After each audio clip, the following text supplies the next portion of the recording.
सूरत अल-फिल कुरान करीम की इन छोटी मगर निहायत अजीम सूरतों में से है जो अपने अंदर एक पूरा तारीखी वाक़या और इससे जड़ी हुई इबरतों को समेटे हुए है। ये सूरत मुक्की सूरत है और उसका नुज़ूल इस वक्त हुआ जब कुरैश को ये याद दिलाने की ज़रूरत थी कि जिस घर यानी कबा के वो खिदमत गुजार है, इसकी हिफाजत की ज़िम्मेदारी अल्लाह ताला ने खुद अपने ज़िम्मे ले रखी है। मक्का के लोग खाना कबा पर फ़ख्र किया करते थे और समझते थे कि ये घर सिर्फ उनके नसब और कबीले की वजह से महफूज है, मगर अल्लाह ताला ने सूरत अल-फिल के ज़रिए ये हकीकत वाज़े की कि खाना कबा की हिफाजत किसी कबीले या कौम के बस की बात नहीं, बल्कि ये अल्लाह रब अल आलमीन की कुदरत का ख़ास मज़हर है। ये वाक़या यमन के बादशाह अब्रहा से जड़ा हुआ है, जो एक ईसाई हुक्मरान था। इसने देखा कि पूरे अरब में खाना कबा की गैर मामूली अज़मत है और लोग दूर दराज के इलाकों से हज के लिए वहाँ आते हैं। इसे ये बात नागवार गुजरी क्योंकि वो चाहता था कि लोग उसके मुख में मौजूद गिरजा घरों को मरकजियत दें और वहाँ आकर इबादत करें।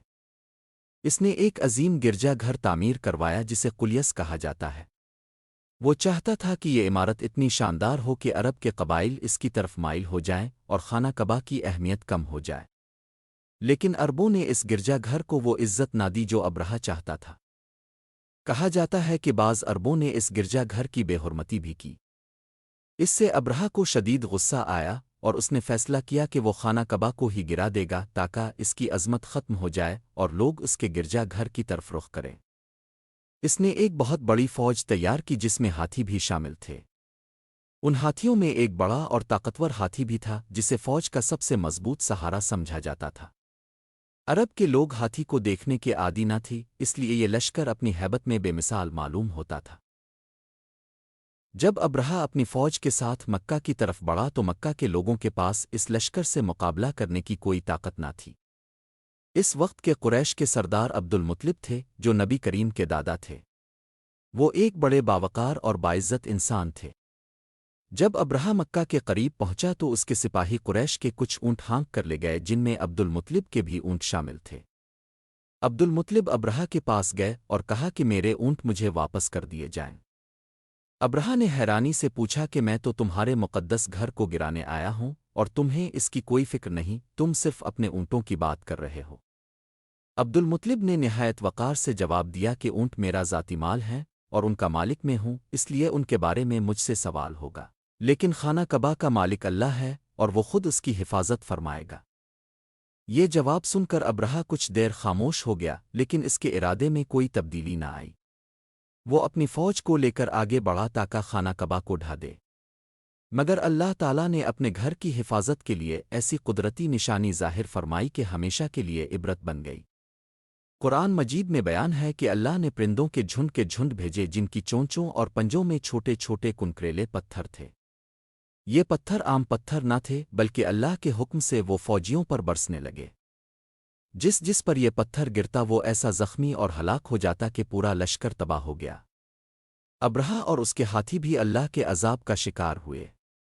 हाथी आगे बढ़ने से इनकार कर गए और ज़मीन पर गिरने लगे। यूं वो लश्कर जो अपने गुरूर में खाना कबा को मिटाने आया था, खाक में मिल गया। ये वाक़या सिर्फ एक तारीख़ी किस्सा नहीं बल्कि इसमें बेशुमार सबक छुपे हैं। सबसे पहली बात यह है कि अल्लाह का घर और उसकी इबादत की जगहें अल्लाह की हिफाजत में हैं। कोई भी जालिम अपनी ताकत के गुरूर में उन पर हमला करेगा तो अल्लाह अपनी कुदरत से इसे जलील और रुस्वा करेगा। दूसरी बात यह है कि मक्का के लोग जो अपनी कबा से मोहब्बत के बावजूद उसकी हिफाजत के काबिल न थे, उनको ये पैगाम मिला कि असल मुहाफ़िज़ सिर्फ अल्लाह है।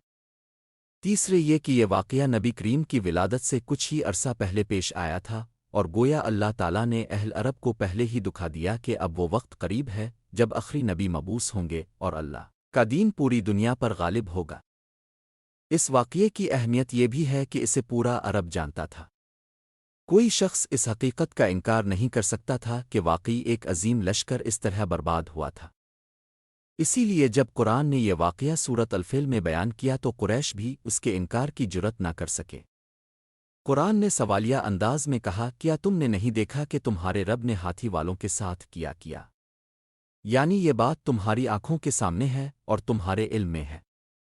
इस तरह ये सूरत ईमान को मजबूत करने और कुरैश को झंझोड़ने के लिए नाजिल हुई। ये वाक़या आज भी हमें ये सबक देता है कि ताकत लश्कर اور دنیاوی اسباب انسان کو بچا نہیں سکتے اگر وہ اللہ کے مقابلے میں کھڑا ہو۔